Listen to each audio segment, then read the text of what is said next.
TMSS এনজিওর একটি নতুন নিয়োগ বিজ্ঞপ্তি প্রকাশ হয়েছে। কি কি পদ থাকছে, আবেদনের যোগ্যতা ও অভিজ্ঞতা কি লাগবে, বেতন কত, পদ সংখ্যা কতটি, বিস্তারিত আপনারা কিন্তু দেখতে পারবেন ভিডিওতে। তো এখানে কিন্তু আপনারা নিয়োগ বিজ্ঞপ্তি দেখতে পাচ্ছেন। তো দেখেন এখানে যে প্রথম নাম্বার যে পদটি রিসার্চ অফিসার, পদ সংখ্যা কিন্তু এখানে 3 জন, কর্মস্থল বগুড়া। তো শিক্ষাগত যোগ্যতা আমরা একটু দেখে নিব।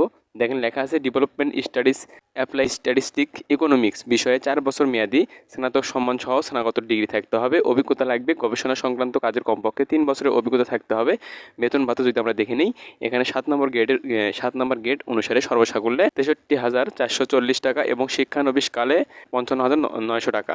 শিক্ষানবিশকাল 6 মাস, বয়স কিন্তু এখানে চাইছে 45 বছর। তো দায়িত্ব সমূহ যদি আমরা দেখে নিই, তো এটাতে কিন্তু খুবই গুরুত্বপূর্ণ যেগুলো বিষয় সেগুলো কিন্তু বলে দেওয়ার চেষ্টা করেছি। তো দায়িত্ব সমূহটা আমরা দেখে নেব। এ পাশে দেখেন লেখা আছে দায়িত্বসমূহ মাঠ হতে তথ্য উপাত্ত সংগ্রহ করে পরিসংখ্যানিকভাবে বিশ্লেষণপূর্বক উপস্থাপন করা, ফাইন্যান্স প্রতিষ্ঠানের ট্রেন্ড অ্যানালাইসিস এর মাধ্যমে বাস্তব সমস্যা চিহ্নিত করা, সহকারী বেসরকারি প্রতিষ্ঠান সহ বিভিন্ন প্রতিষ্ঠানের সাথে সমন্বয় করে কর্তৃপক্ষের চাহিদার প্রেক্ষিত গবেষণা পরিচালনা করা, গ্রাহক পর্যায়ে তাদের জীবনমান উন্নয়ন সহ বিভিন্ন ক্রস কাটিং ইস্যু নিয়ে গবেষণা করা।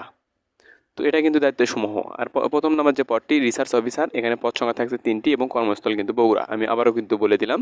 তো যাই হোক, আমরা এবার দেখে নেব 2 নম্বর যে পদটি। আমার পদ হচ্ছে মিল অফিসার। তো এটাতে কিন্তু পদ সংখ্যা থাকছে 2টি, এই মোট কিন্তু পদ সংখ্যা 5টি।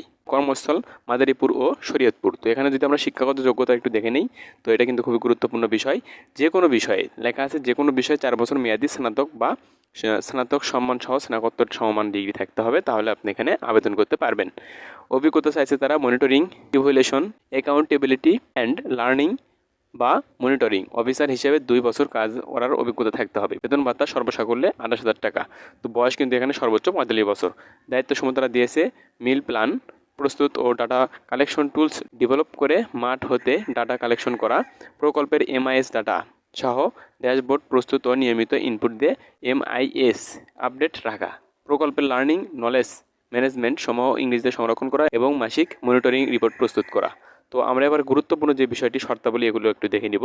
তো দেখেন লেখা আছে 1 নম্বরে আগ্রহী প্রার্থীগণকে সদ্য তোলা 3 কপি রঙিন পাসপোর্ট সাইজের ছবি, সত্যায়িত করা ছবি, শেষ ছবি লাগবে কিন্তু সত্যায়িত করা, মোবাইল নম্বর, পূর্ণাঙ্গ জীবন বৃত্তান্ত, সকল শিক্ষাগত যোগ্যতা ও অভিজ্ঞতা সনদপত্র এবং জাতীয় পরিচয়পত্রের সত্যায়িত অনুলিপি সহ আবেদন পরিচালক এইচআরএম অ্যান্ড অ্যাডমিন বরাবর করতে হবে এবং আবেদনপত্র কিন্তু আগামী 18/8/2024 অর্থাৎ আগস্ট মাসের কিন্তু 18 তারিখের মধ্যে আপনারা অফিস চলাকালীন সময়ে TMSS foundation office, Thengamara, Rangpur road, Bogura 5800 ঠিকানায় কিন্তু পাঠাতে হবে। তো এটা কিন্তু আপনারা আগস্ট মাসের কিন্তু 18 তারিখের মধ্যে পাঠাতে পারবেন। 2 নম্বরে লেখা আছে সকল পদের নিয়োগ পরীক্ষার তারিখ, সময় ও স্থান পরবর্তীতে কিন্তু আপনাদেরকে এসএমএস এর মাধ্যমে বা ফোনের মোবাইল কলের মাধ্যমে কিন্তু জানানো হবে। 3 নম্বরে লেখা আছে খুবই গুরুত্বপূর্ণ বিষয়টি, যে খামের ওপর পদের নাম স্পষ্ট করে লিখতে হবে। আপনার যে পদটি, আপনি যে পদে আবেদনটি করবেন, এটা কিন্তু খামের ওপরে আপনাকে স্পষ্ট করে লিখতে হবে পদের নাম।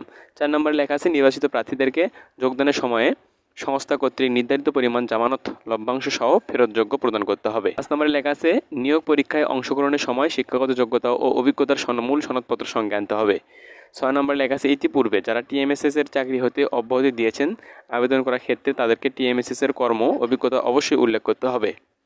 7 নম্বরে দেখেন লেখা আছে যে নিয়োগ পরীক্ষায় অংশগ্রহণের জন্য কোনো প্রকার টিএডিএ প্রদান করা হবে না। কর্তৃপক্ষ কোনো কারণ বা ব্যাখ্যা ছাড়া আবেদন বাতিল করার অধিকার সংরক্ষণ করে। তো এই ছিল আজকের বিষয়। এটা কিন্তু একটি টিএমএসএস এনজিওর একটি নিয়োগ বিজ্ঞপ্তি। তো আশা করি আপনারা বুঝতে পেরেছেন।